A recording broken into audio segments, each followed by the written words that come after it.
Let me tell you an inspiring story of how this really cool indie real-time strategy game was made by a lone developer and why you should try it out since it's basically free except for the extra maps. Okay, processing. On my way. Affirmative.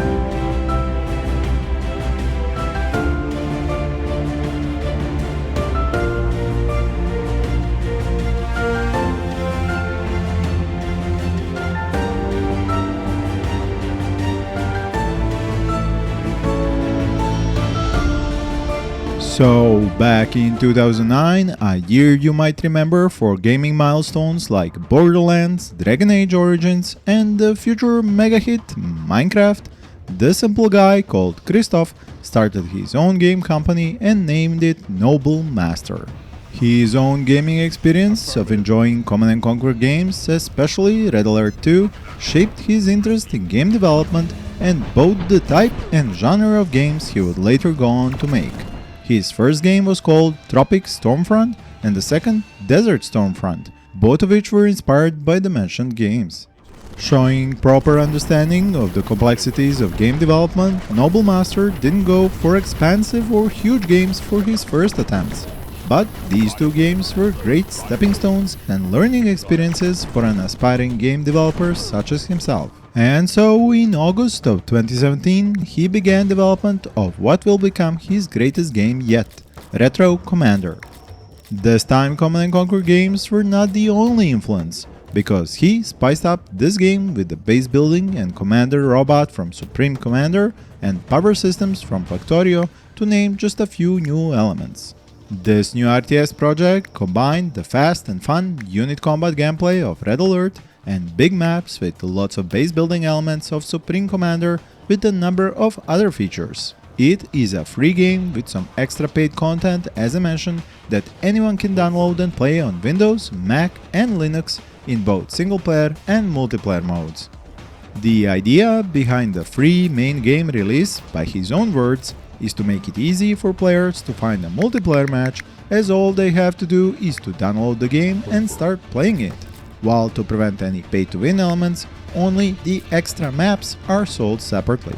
He was fully aware of how easy it is for new RTS games which are sold at full or even half price to end up with empty multiplayer and become dead on arrival.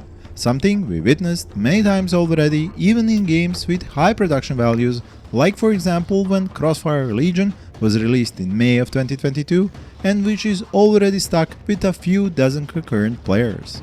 Granted, Retro Commander itself isn't doing great on that metric either, but I hope this video might help rectify that and bring at least a few of you to its Steam store page, and it's honestly really fun multiplayer.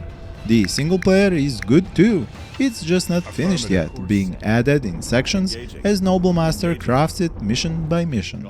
Each story is of a post-apocalyptic world which went through a cataclysmic war-induced change, while we follow the story of one family who was kidnapped, frozen in cryo for thousands of years and scattered across the world. Talk about a bad day. Your main character wakes up, finds an operational robot suit and begins his journey through the whole new world outside his cave. The storybook design with art reminiscent of old arcade machines is certainly not live-action scenes of the CNC games, but on this indie developer's budget, it does the job quite alright.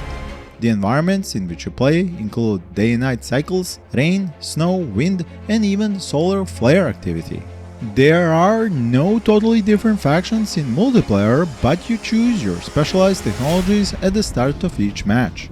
You can go with stealth or shields, a combo of robots and airships, or hover and drone vehicles or decoys and portals. But everyone can collect some good old uranium and lob nukes at each other with long-range missiles.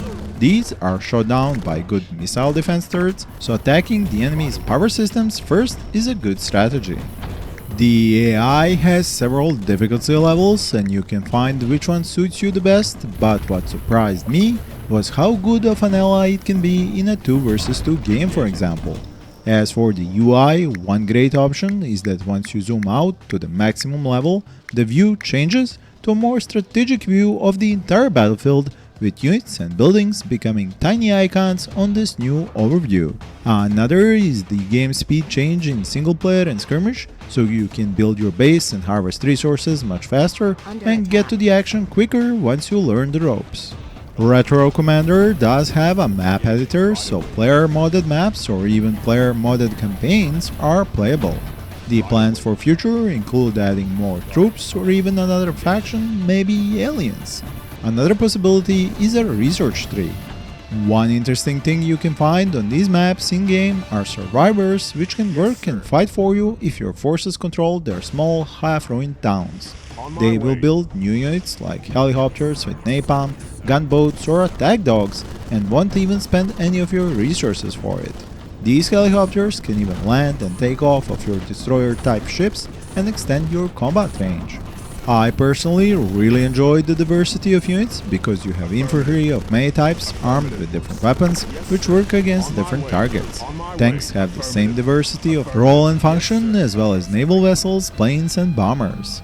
There are also specialized robots and airships which look and function very much like their Red Alert counterparts, and of course the cruise missile which can carry nuclear warheads I already mentioned.